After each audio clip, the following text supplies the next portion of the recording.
Okay, is this the beginning of the Okay, tape? Yeah. this is a picture of Bernice with his son Ronald on a horse at the farm. This is the only baby picture I have of Ronald. Well, I have one other, but I don't know where it is. This is Ron as a teenager. These are all school pictures. We're gonna have to School. ask Dad to tell us about some of his gun making stories. Yep. Okay, this is his sister Anna. Nice picture. He was a class officer, and I think this is Daddy with his class officer Is your hair getting in the way, Eric? Yep. Sarah? It Can you is. move it? I'm trying. We can get a barrette for you. This is a picture of the girl that wanted to marry Daddy. She served in the mission field with him, but I wouldn't let her have him. She looks a lot like you. Everyone had the same hair. This is Daddy's missionary picture, like before he left on his mission. And He's then smiling. he went into the office and used a camera and took these goofy pictures of his companions. And this is Daddy kind of goofy. On the mission. That's the goofiest he got. Actually, I think there used to be one like this, but We should compare these pictures with Marshall's goofy pictures. Okay. I think that's all. You want to And these are some churches he went to on his mission. Mission presidents. Yeah. And Churches he served went in to? Texas and New Mexico. Looks like Dad's going to church there. Good job. He's a good church-going missionary. Here are these ladies. They were friends of mine my freshman year in college. We stop and start a little bit because, Give you a chance to think. well, Compose his answer. Take care of depends on things. how much of a quality product you want to get out of this. Well, we can go back and edit stuff out too, right, Eric? Sarah? Danielle advises you just speak freely. If you need more time to think, you can always come back to it. Okay. Or we can pause and let you think if you Yeah, we like. can pause it if you want. Sarah knows how to pause it. Totally. Just give Okay, it for a- the first question, we're going to ask you just like some vital statistics about like when you were born and places, things like that, So things that I probably can't remember. as much as you can. Because of taping. She has a 2-hour limit, so move right along. Yes, dear. When were you born? Born and where? February 6, 1944 in Preston, Idaho. And I was born in a hospital. And you were raised in Preston, Idaho for the No, family? my family lived there probably for almost a year or something before my dad bought a farm in Clifton, Idaho, and moved over to the west side of Cache Valley, at that location, and that's where I was raised on a farm in Clifton, Idaho.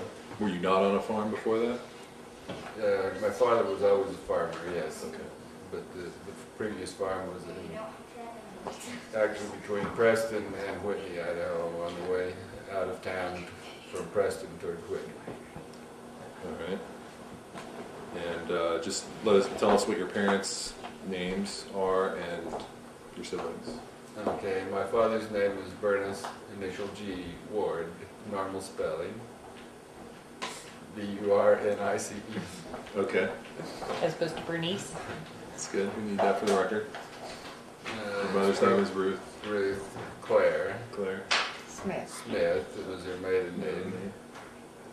And you have some siblings that were born that are half siblings, right? Yes, my two older sisters were born before my mother married my father. They had a different father. What's his name? His name? Do you remember? I think his name was Allison Apgar. Something like that. You know- Ploss was his last name. P-L-O-S-S. How did he die? No, they were divorced. Divorced. Okay. And I don't know the details of the Right. problems they had.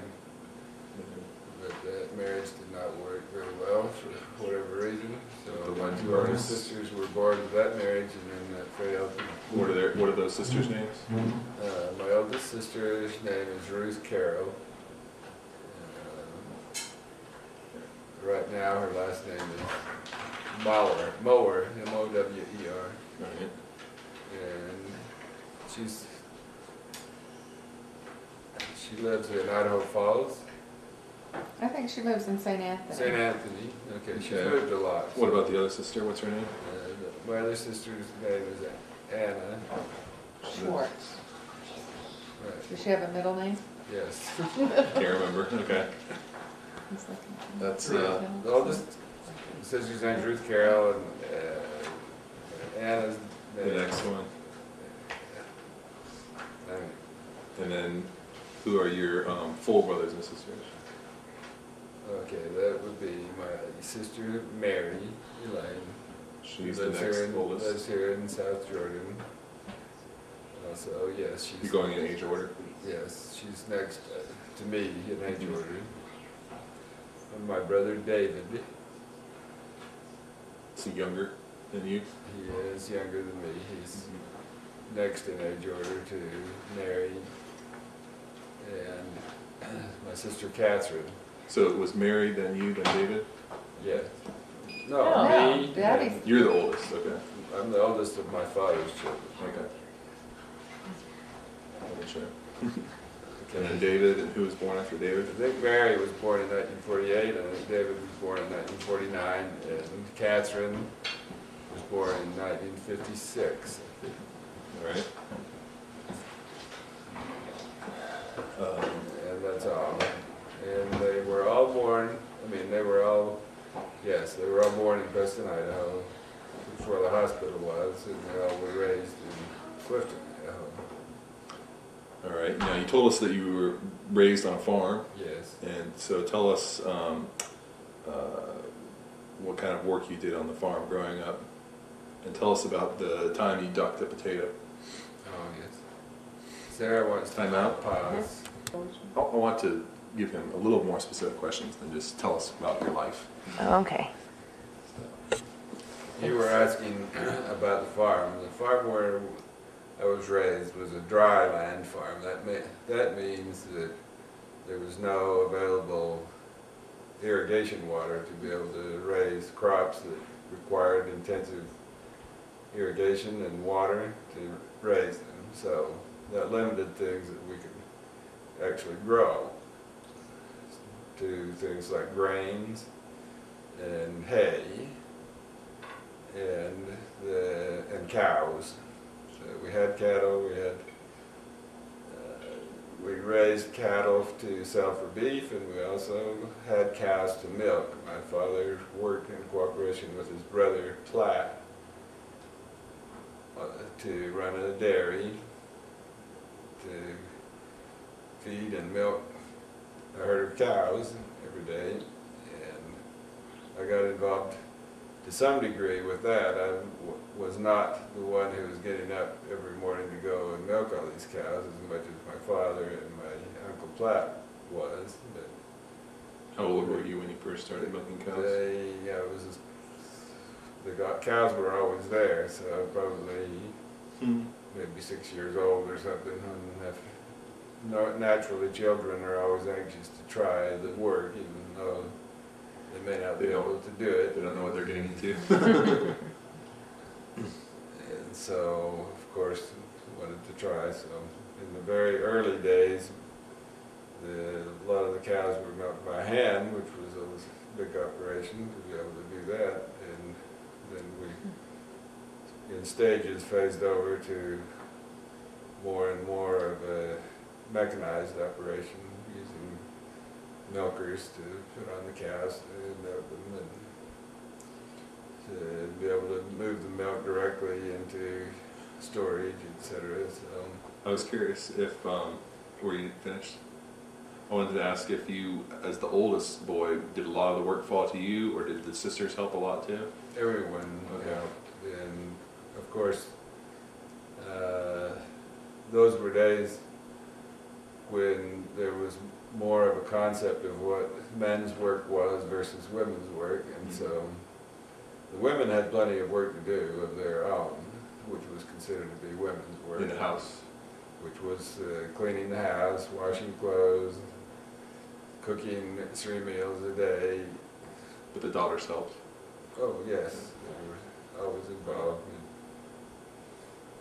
And then you Yeah. mainly did outside work, I did outside work. They did too, of course.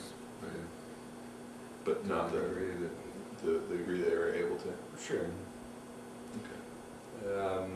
So a lot of the work was involved in the summertime was involved in harvesting the hay, which was always a big operation, and putting it away, storing it for the winter for feeding the cows, and then during the winter to take care of the cattle, feed the cattle, and You always Milk. you always have a pretty good work ethic. Is that how you got your work ethic, by working on the farm? You think? well, there was always a lot of work to do. So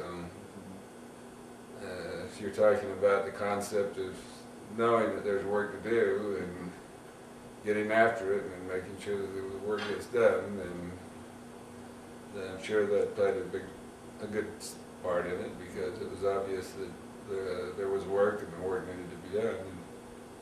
You know, you just naturally have a tendency to find things to work on. And the children develop a sense also in a setting like that to know that the livelihood of the family depends on what happens with the farm, and that if things get done, then things are better for the family, because that's what the family depends on. I think there's a picture of you here riding on a horse. Go back. We had Did you- horses, of course, because to handle the cattle, you needed horses to ride on to do that. And when I was very young, I still do have memories also of the days when they were also still my father. I didn't get involved in this because I was so young, but I do remember observing the use of horses also for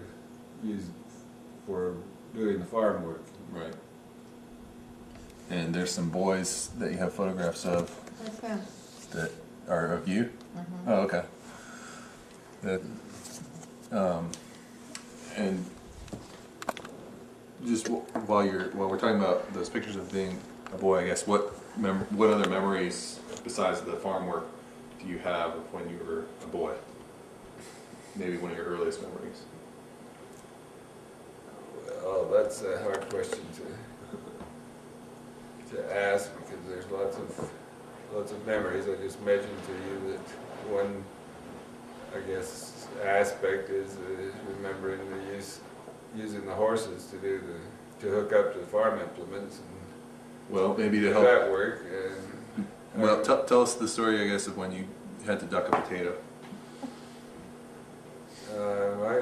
when I was young, there was limited entertainment available, and so we created our own entertainment around the house and playing games or just interacting with each other. And what you're asking about is a situation one time when my sister Anna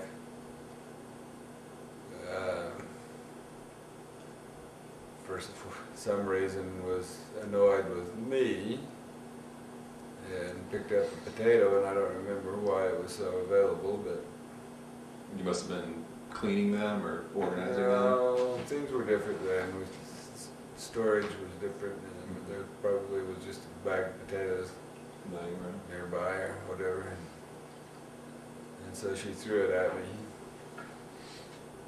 and I didn't want to be hit by this potato, so Naturally. I moved out of the way, and the potato went through the window, broke the window, and caused some consternation, and everybody had their excuses as to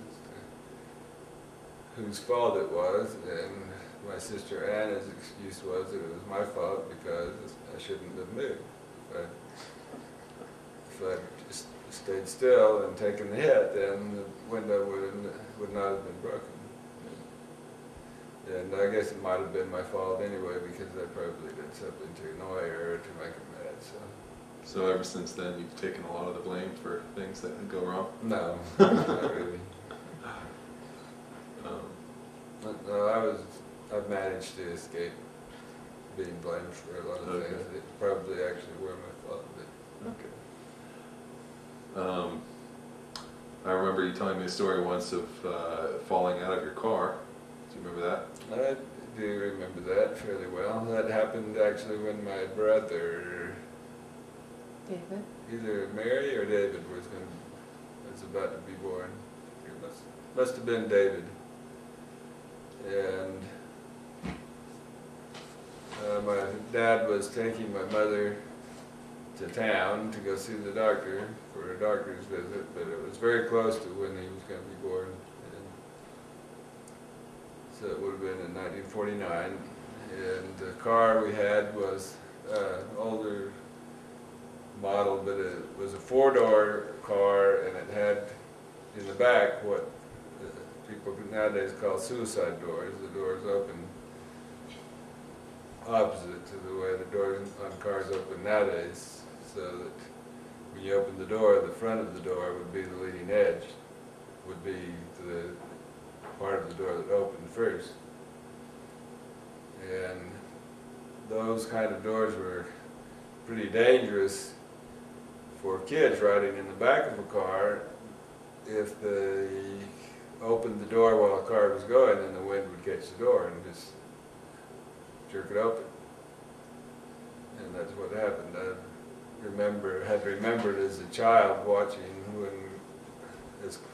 when grown-ups felt like the car doors were not closed tightly, even when the car was moving, they might open it and then slam it to get it shut tight. But the older cars, the doors were a little harder to get them closed securely. But of course the older people, the adult people, knew better than to do that trick with a suicide door. But I didn't know the difference. And so as I was riding along in the back seat of this car, going about, I think my parents said we were going about 40 miles an hour. And just being a curious child, I would have been 5 years old. 5 years old. And so I thought I would try that trick that I'd seen adults do to open and slam the door. And so with nothing better on my mind, I just reached over and grabbed the door handle and opened the door. Did that trick, and as soon as the door started opening, the wind caught it, and I was still holding on to the handle, and it jerked me right out of the car. And so the next memory I have is watching the fence posts go by while I was rolling down the side of the highway. With the tumbleweeds. And one of the first concerns was that I was going to be left behind, that they wouldn't know I was gone. Feels breezy in here. I'd be laying out there by the side of the road and nobody would know where I was. So I jumped right up and You didn't started get a running concussion. down the road to try to catch up to him. Luckily they stopped. That was lucky that they somehow realized that I wasn't there.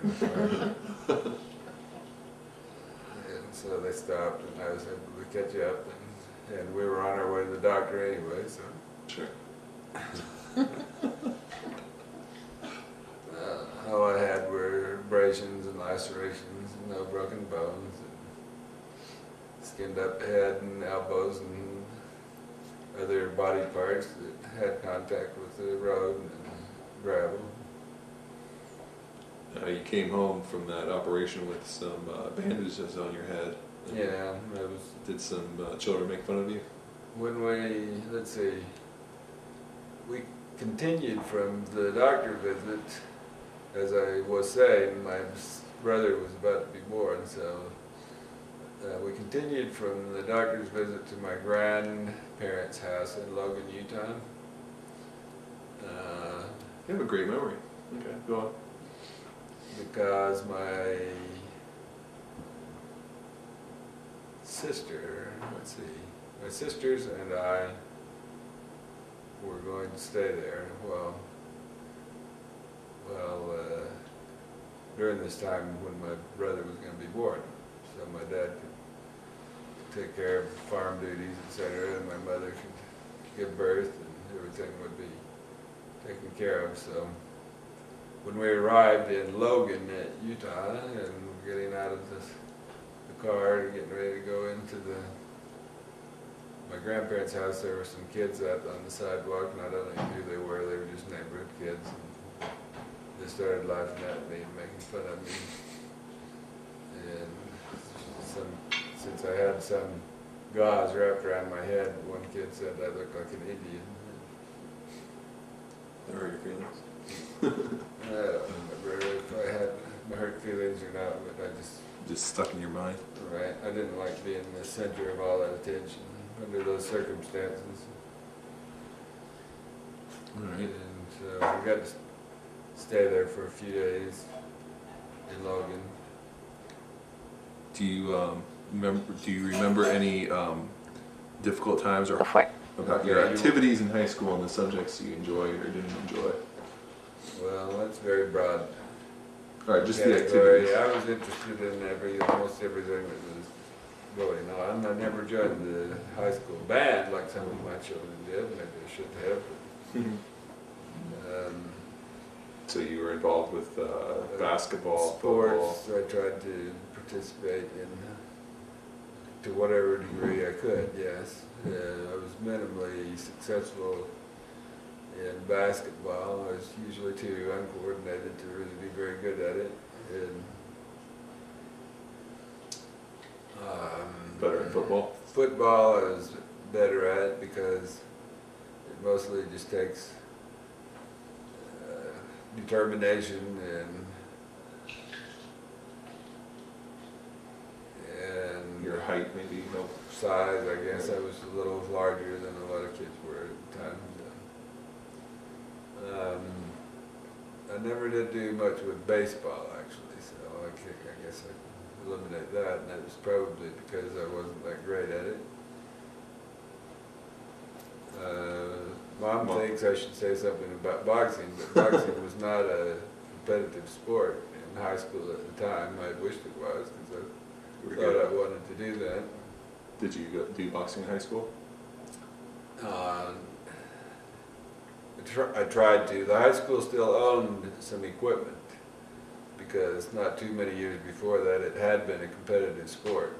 Oh, but then it got There were high school teams, but it was discontinued, right? So there were still boxing gloves and some equipment around, and one of the coaches that we had during that period of time was probably a little too aggressive and for his own good, and he let us get involved in doing boxing, and he even bragged about what a great boxer he was, so I called him out a couple of times and actually fought with him on one or two occasions, and just for fun. Did you whoop him? And we traded some pretty good blows. How did you learn boxing? Just you taught yourself, or did you learn from him? No lessons really. Well, he tried to Teach you some instruct techniques? a little bit. I got interested in it primarily because my father played that game with me when I was very young. He bought some miniature, small gloves, and he always liked sports, so he would, when I was like 5 years old or something, and he would kneel on his knees and put on these gloves, only they wouldn't fit him very well, and then he would just kind of duck around and try to let me fight with him and hit him. And You really enjoyed that? sure, because kids like to interact with their dads for one thing, and for another thing, he thought sports were good, and boxing in particular, I guess. The enthusiasm passed along to me to some degree. Mm-hmm. So that, by the time I went off to college at BYU, even though, as I said, it was no longer a competitive sport, it was still taught as a PE class at BYU. And so as a freshman, I signed up for a boxing class for PE, and I thought that was fun, and part of the curriculum, of course, was sparring with other partners, in the class, Mhm. and there was only one other guy that was close to my size. So there was me and this other guy who was a heavyweight. He actually outweighed me by probably 30 or 40 pounds. He was a returned missionary. And so when we had our tests to spar with each other, to fight with each other, then he and I got matched up. But actually the very first time that happened,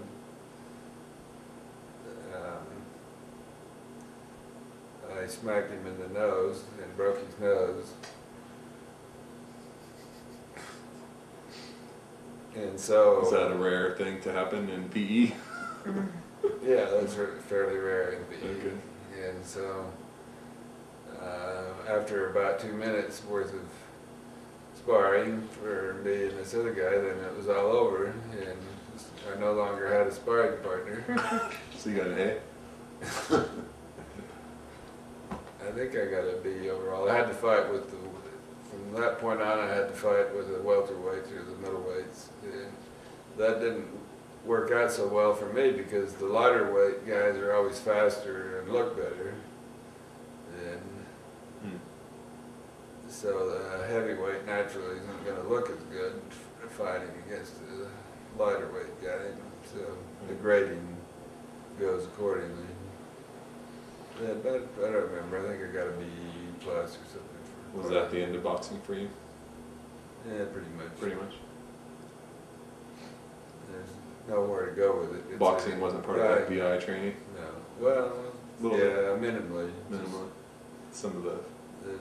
Sometimes they would have us put on some big heavy gloves and headgear and stuff and just kind of fight with each other. But most people, if they haven't practiced boxing a little bit, they don't like it and they get intimidated right away, and so it's no fun for them. And somebody that has a little bit of experience and enthusiasm for it can easily dominate the other guy. So it's hard to find a partner who Be your match. you can practice with, right? Right. I tried to get Mom to even do it one time, and of course it wasn't serious at all. Just some techniques. She decided to try it, I guess, just for the sake of humoring me Fun. a little bit, and I was definitely not hitting with any kind of force, but I tapped her a little bit That was the... too hard one time, and that was the end of that. Do you remember that, Mom? I do. And I think she hit me pretty hard too. I bet. It's good that you got all that, frustration out with each other before having kids, I guess. Tell them how you went to BYU. How I went? I mean, you had that scholarship offer. Yeah, I was going to ask, how did you decide to attend BYU, or how did you get the opportunity, I guess? I think mostly because of encouragement of different teachers at high school. One in particular, the seminary teacher, was a BYU alumni, and he thought it was the greatest place.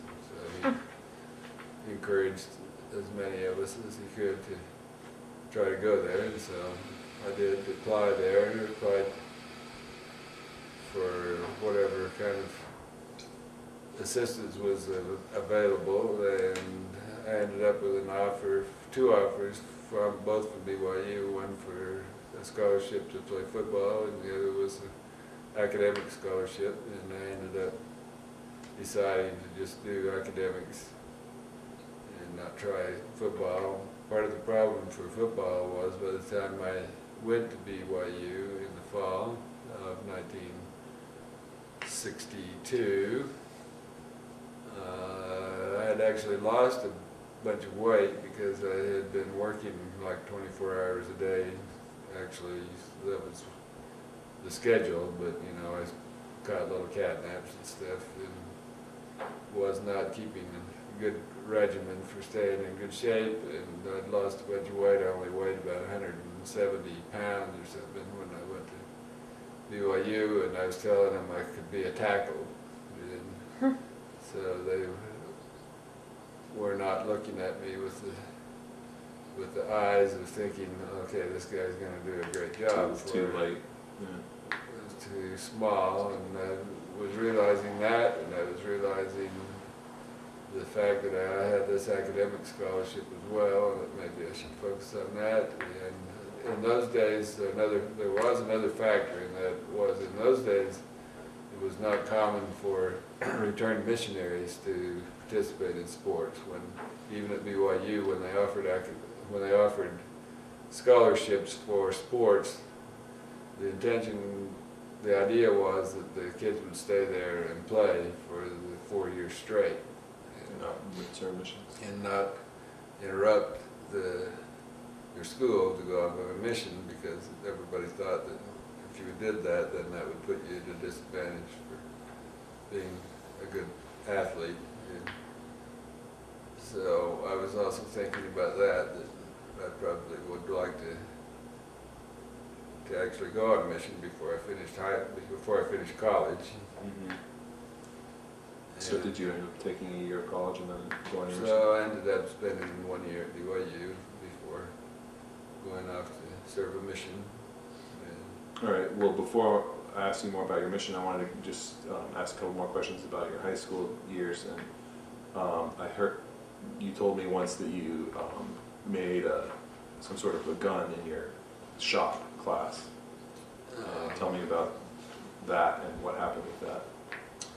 Well, I took courses in what was called vocational agriculture, and part of the agriculture curriculum was learning how to use shop equipment. And the idea, of course, is to be able to repair machinery and take care of farm equipment. But as creative high school students, I was looking for something more interesting to do rather than just routine little Birdhouse. jobs, right? And I had a few parts left over from an old .22 rifle that my dad had owned and that had broken, and had sold part of it to the gunsmith, and then had part of it still laying around the house. So I took that and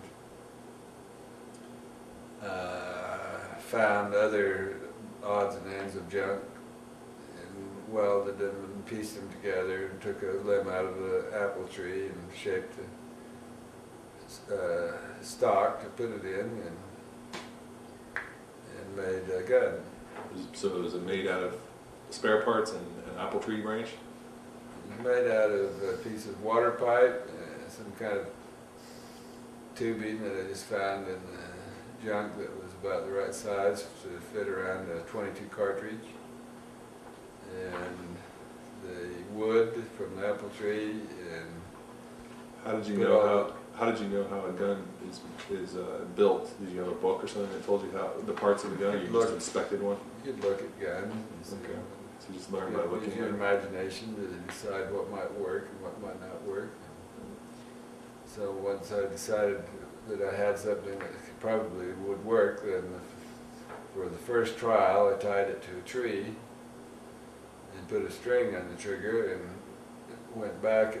Were you by yourself with nobody else? Yeah, and went back a good distance to touch off the first shot and make sure it didn't blow up.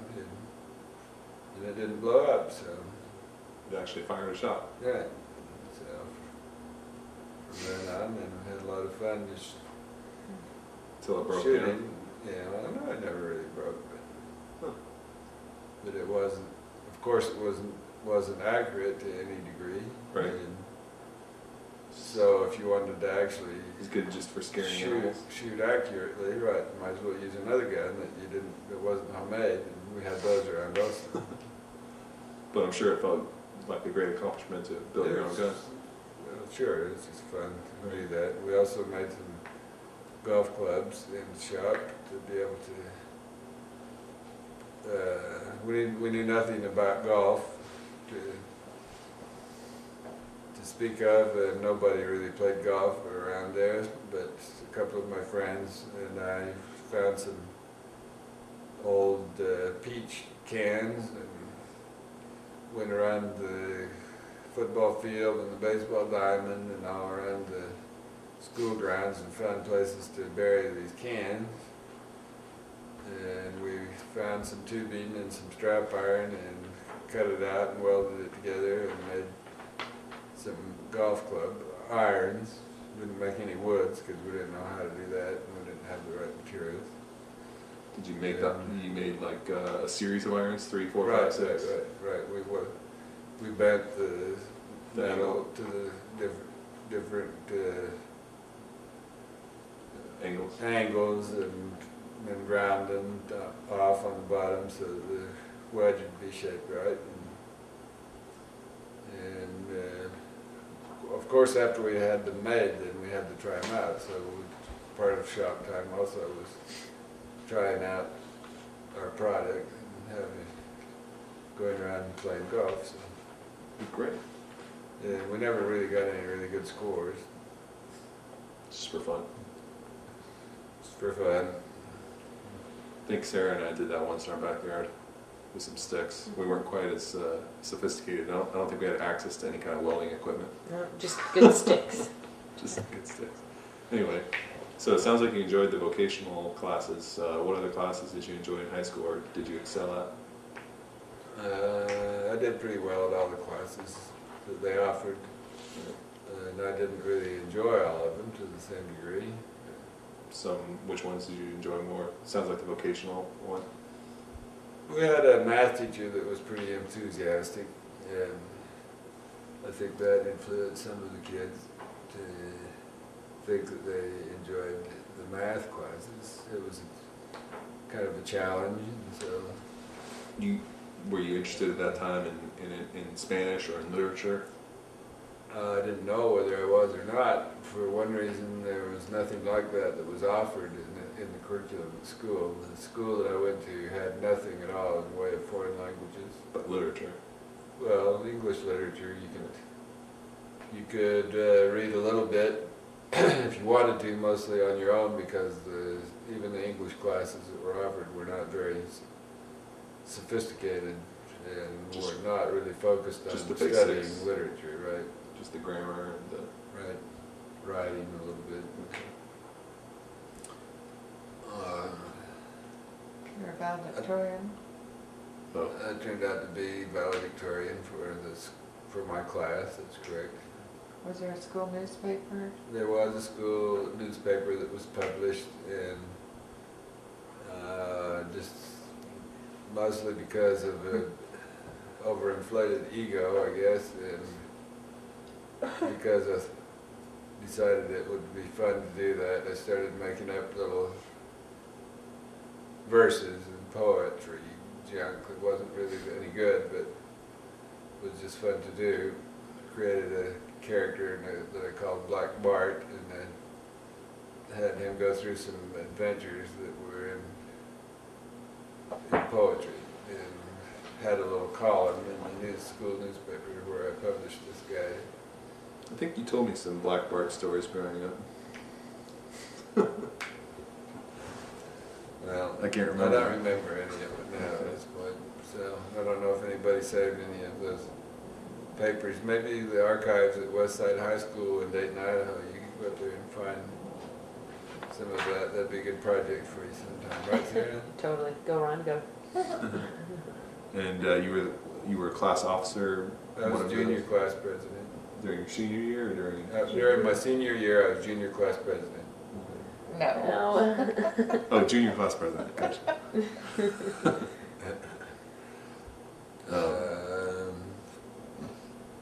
Did that?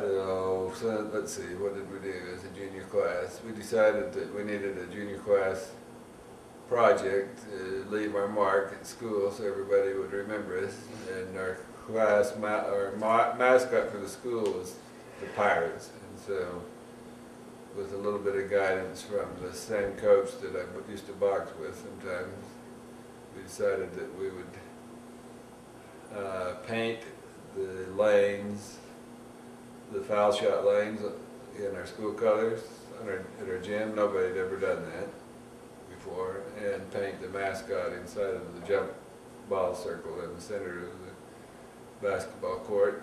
And so we found a guy. I think the guy that we hired was a relative of the guy that wrote this book over here that you were just looking at. And last name was Hart, I'm pretty sure. Mhm. What book? What book were you looking at? And you can look at that later, Sarah. You could throw it in a video. And so we hired this guy to kind of, he painted the picture of a pirate in the middle of the, no, that's not. It's not anything. important. It's not important. Oh. So, Oh, okay. Sorry. Totally unimportant. Oh, I thought it was the Mark Hurt guy. He's a... Ah, shit. Go ahead. And just sort of interesting, that's all. So so he painted the mascot. we had fundraising projects as a class, sold pens that had the school sports schedule printed on the side of them. And of course, the kids had to all take all this stuff home and sell it to their parents and relatives. They were all very happy because of that. Tell them how large your graduating class was. I don't even remember at this point, like 55 or something like that. Pretty small. The whole school had, I think, 180 students in it. The whole high school. Right. So our class was pretty big.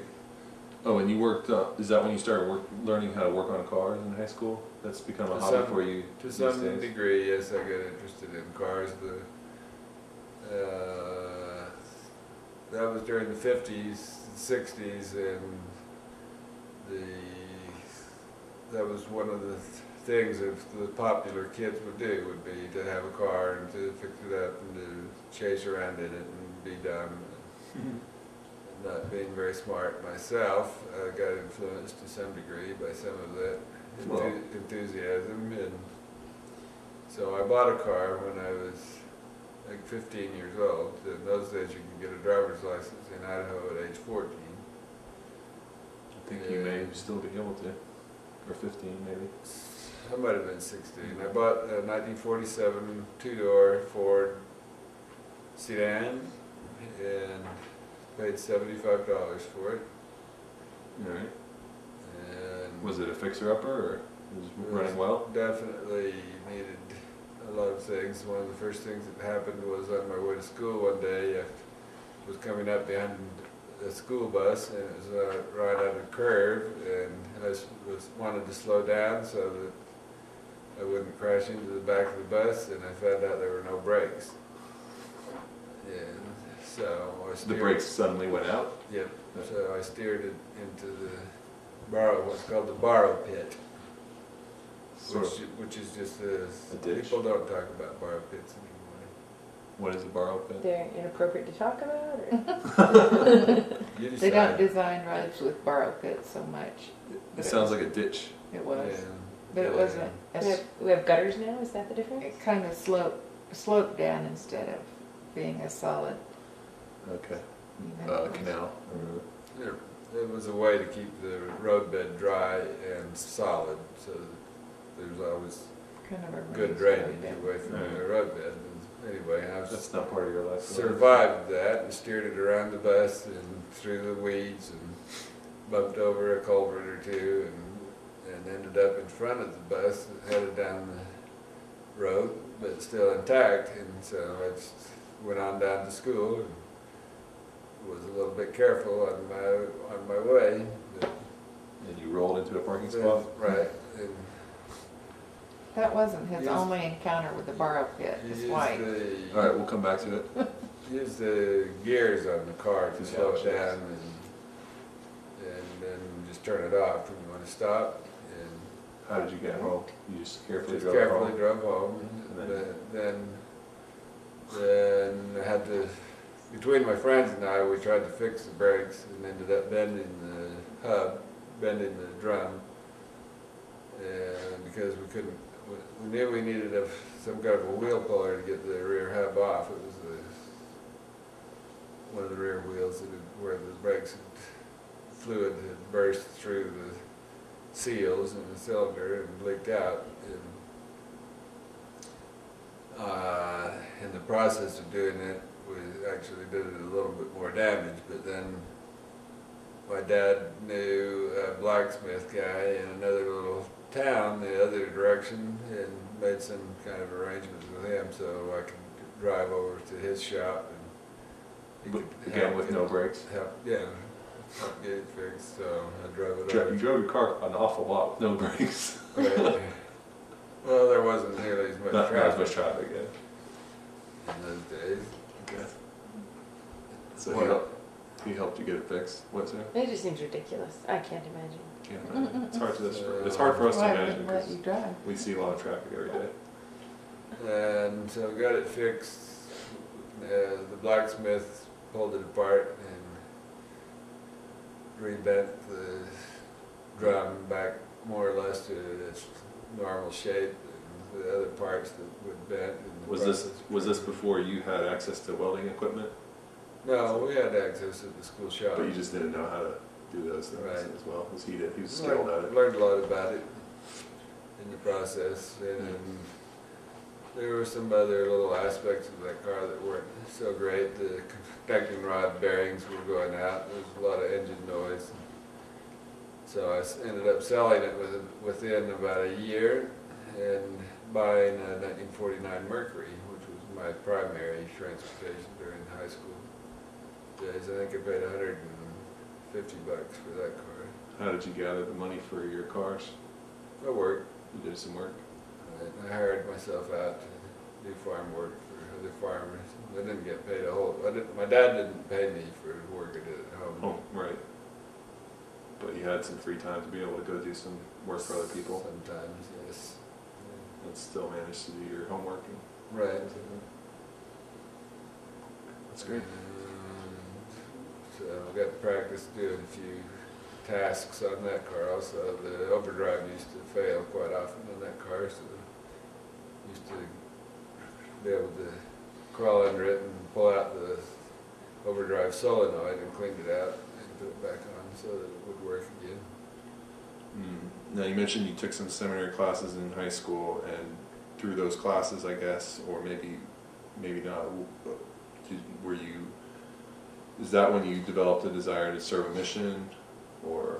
The seminary teacher was a good influence for having an interest and a desire to serve a mission. The missionary work was not emphasized in the same degree then as it is nowadays, and it was not promoted as something that every young man was really expected to do, as it has been in recent years.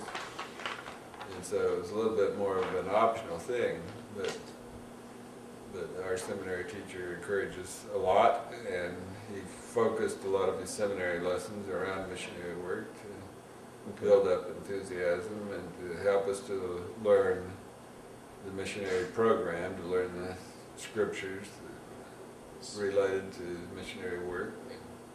So he more so than other leaders in your church gave you that. Probably so, I would say so, yes. So give us just a rough estimate of like what percentage of your friends serve missions. Probably almost all of my fairly close friends. Okay. But what percentage of the students in your school, maybe? Of the males? Maybe half. Maybe half, okay. And of the women, not many at all? No, that was not a very common thing at all in those days for women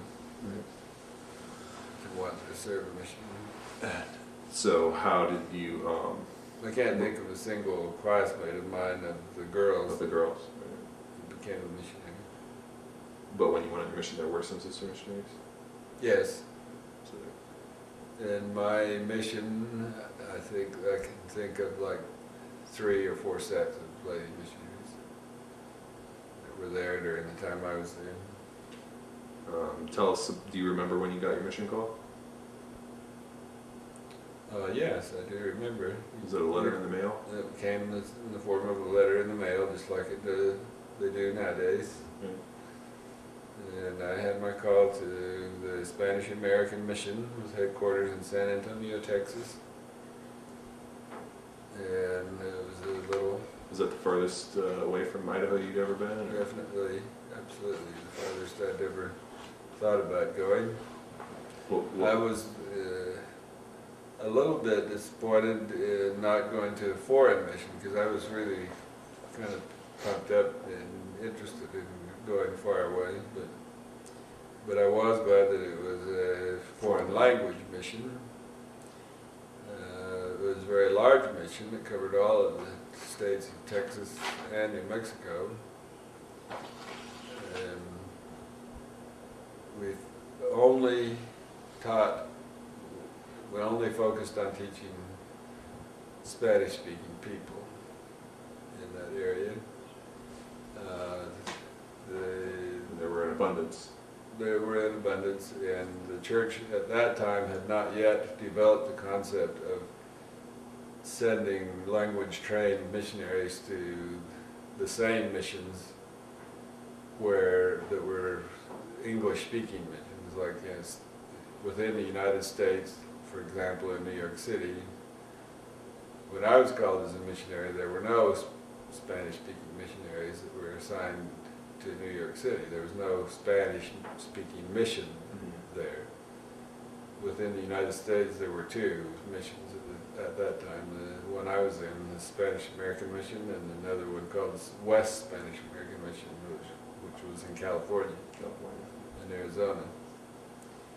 During the time I was a missionary, the church decided that there were other areas within the United States where there was a need for Spanish-speaking missionaries, and they picked a few missionaries actually from our mission and transplanted them to New York City. Oh, really?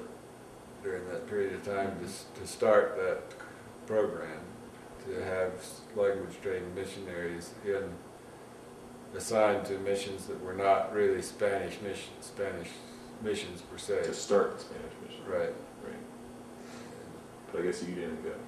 I was not transferred to New York City, but a few of the missionaries in our mission were transferred up there, not to start a whole new mission, but to be assigned to that mission. Well, to start the Spanish program part of it, yeah. Right. And how was your experience at learning Spanish? I guess you went to the LTM and learned for about a month, or that's something more. Nice that you remember that it was called the Language Training Mission at that time, not the MTC. Right. And how long was the training? The training was for 3 months. Same as what's typically done today, I think. Probably a little bit longer, and I guess. I spent all summer in Provo. Okay. At Knight Mangum Hall is where they had the language training mission. It was located. And this was a new program. By the time I got to my mission field, there were still missionaries there that had been sent there without going through any kind of language training before they went, that were sent there for 2.5 years. That was the typical program at that time. If they knew missionaries needed to learn a language, then they were assigned to their mission for 2.5 years, because they assumed it would take them 6 months longer to learn the mission, learn the language.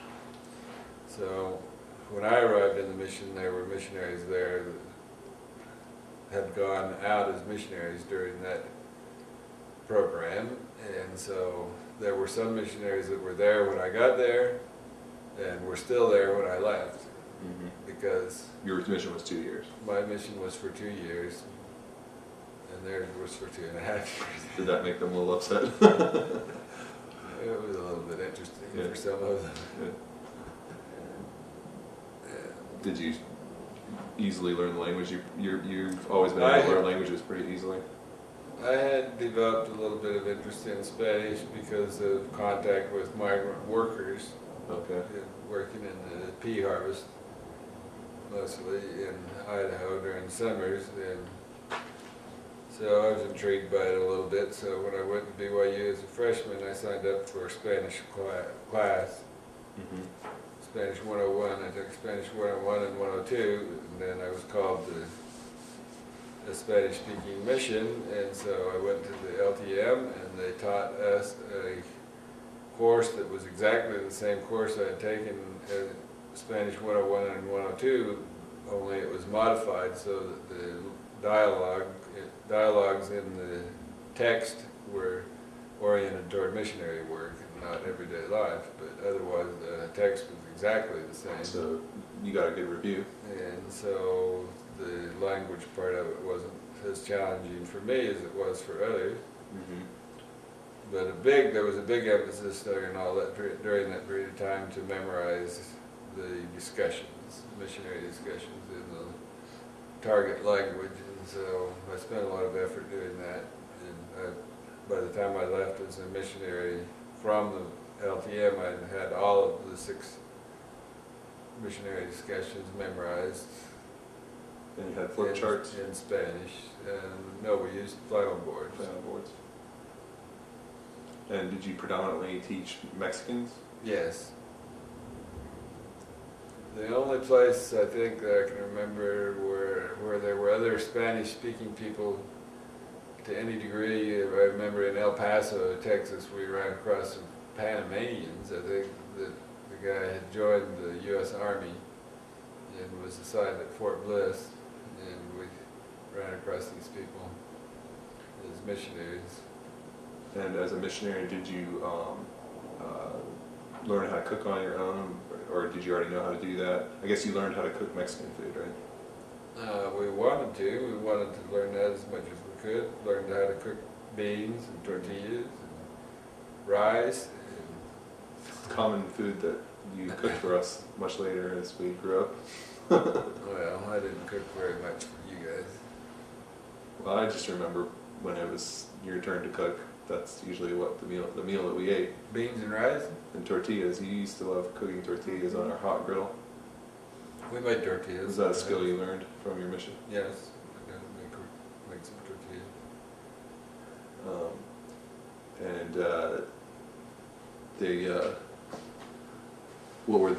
What were some of the spiritual experiences you had on your mission, or if you can't remember, maybe from before your mission or after?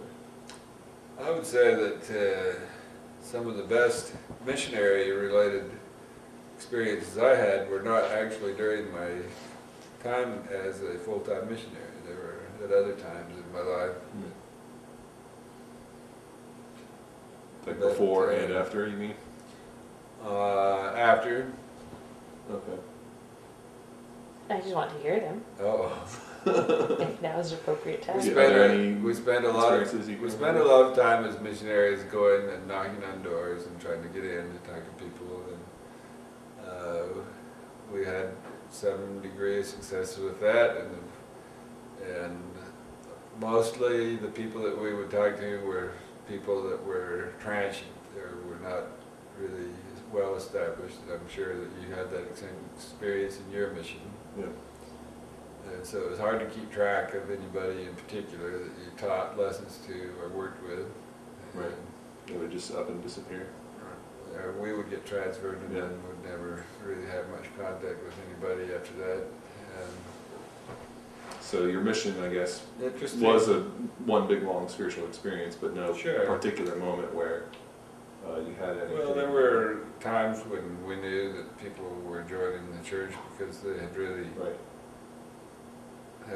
felt the Spirit, and other times when we went along with, they went along with us because they were influenced by our enthusiasm, probably more than for the best of reasons.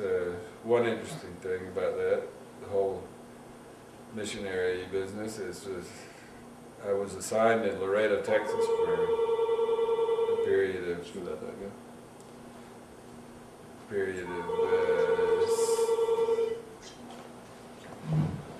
a few months. And made friends with a lot of people there, especially some of the members that were there. And recently, after our daughter Risa got married, or when she was making plans to be married to Collins. Collins served as a missionary in Laredo, Texas also, and he knew some of the same people. Wow. So that's cool. Was an interesting crossover. Mm-hmm. Some of the best missionary experiences, though, I would say probably took place in Puerto Rico.